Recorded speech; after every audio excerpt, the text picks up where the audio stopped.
Welcome back to my vlog today. For today's video, ay magbibigay tayo ng reaction sa vlogger na si Kakamping, na pilit na tinitindigan na wala raw katotohanan. Ang mga blankong item sa committee report ng bicameral, panoorin natin ang kanyang video. Ang sabi niya ay nakapanglolomo daw at nakapanghihina. Ang fake news na isiniwalat ni Pangulong Duterte patungkol sa mga blankong items sa ginawang bicameral report committee. Ito yung nakakapanlumo mga kababayan na talaga pong sobrang nakakapanghina po, no?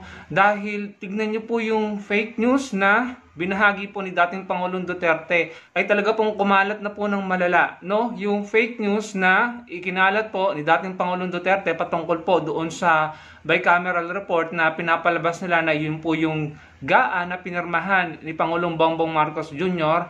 Ayan po, na-amplify na po ng sobra. Tignan niyo. Tinitindigan niya na fake news. Ang ginawang pagsisiwalat ni Pangulong Duterte, totoo nga ba talaga na fake news? Ang isiniwalat ni Pangulong Duterte. Panoorin natin. Ang natuklasan ng anchor ng UNTV, na kung saan ay totoong may mga blankong items na pinirmahan. Ang Pangulong Marcos, nakakuha ng copy ang UNTV anchor mula sa Senado, at kaparehas ito sa mga hawak na dokumento ni Congressman Ungab, na meron ngang mga blankong items. Unang tanong. Sinabi mo nga kanina, yan mismo ay galing sa Senado. Pero ilang pahina ba lahat yan? Doon sa taya natin, mga nasa 200, mahigit kumulang 200 yung pahina ng mga ito. At sinasabi nga ni Senador Villanueva kanina ay umaabot ng mga mahigit 2,000 yung mga items na nakapaloob dito. Yung pahina naman na ipinirisinta na sinasabi nga ni dating Pangulong Duterte na mga BICAM report na mayroong mga blankong item, ayan ay 13 doon yung nakita natin sa na-post nga rin sa social media page ni Congressman Ungab. At tiningnan natin din yung mismong 13 pahina na yon na mismong tinutukoy nga doon sa kanilang revelasyon. So anong natuklasan mo? Kinumpara mo ba? Pagkapareho ba ngayon na may blanko doon? Sa 13 pahina na yun na tinutukoy ni Congressman Ungab at ni dating Pangulong Rodrigo Duterte. Doon sa nakita natin, doon sa mga dokumentong ipinisinta ni Congressman Ungab at doon sa dokumento nga na nakita natin na BICAM report mula sa Senado na andun yung mga blankong mga items o walang mga sulat. Ito yung mga yung panig nila Congressman Ungab ay hinighlight pa yung mga items na yan na mga blanko. At yun din yung mismong nakita natin, parehong mga dokumento na may mga blankong items na nakita tayo doon sa dokumento ng galing naman sa Senado. So maliwanag po na nagtugma yung mga hawak na dokumento na nadiscovery ni Congressman Ungab na meron talagang mga blankong items na pinirmahan ang ating Presidenteng Marcos. Okay? At yan rin po ay nakumpirma ng UNTV anchor mula sa Senado. Siya po ay nakakuha ng kopya, okay, na umabot ng 200 na copy.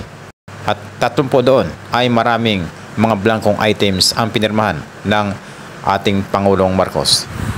Patunay lamang po yan dahil hindi fake news ang nadiskubre ni Congressman Ungab at ang hindi fake news ang pagsisiwalat ni President Duterte patungkol sa committee report ng bicameral. Isa rin ang GMA7 ang nakakalap sa isang kongresista ng bicameral report na kung saan ay meron din mga blankong items. Kahalin tulad ito ng hawak ni Congressman Ungab. Isa pang kongresista ang nagpakita sa GMA Integrated News ng kopya ng BICAM report ng 2025 national budget na may mga blanko. Una niya, hindi nabusisi ng maayos ang niratipikahang dokumento dahil kulang sa oras. Pero mga senador na pumirma riyan, itinanggi na may mga blanko sa ipinasa nilang budget. Nakatutok si Jonathan Anda. Nakakuha ang GMA Integrated News ng kopya ng BICAM report ng 2025 national budget mula kay Congressman Raul Manuel ng Kabataan Party List. Aniya, tugma raw ito sa mga blankong ipinunto sa inilabas na dokumento ni na Congressman Isidro Ungab at dating Pangulong Rodrigo Duterte. Sabi ni Manuel, ang BICAM report na ito na may mga blanko ang siya ring niratipikahan ng Kongreso. Aniya, binigyan daw ng kopya ng BICAM report ang lahat ng kongresista noong Disyembre bago ito isinalang sa plenaryo para maratipika. Pero ang problema, in-email lang daw ang soft copy nito. Kulang isang linggo bago ang ratifikasyon. Habang ang printed copy naman, ipinigay lang daw wala pa isang oras bago ito isinalang sa plenaryo. Kaya raw hindi na ito nabusisi ng maayos. So ngayon kakamping, ipagtatanggol mo pa ba si PBBM at hindi mo ba babawiin ang mga sinabi mo na fake news ang isiniwalat ni Pangulong Duterte? Kaya payo ko sa'yo kakamping, huwag tayong magmadali sa pag-vlog o sa paggawa ng content. Minsan sa kakamadali diyan tayo madalas nagkakamali. Minsan kaya nagiging masama. Ang pagtingin sa ibang opisyal ng gobyerno ay dahil na rin sa maling kwento ng magagaling na tsismoso.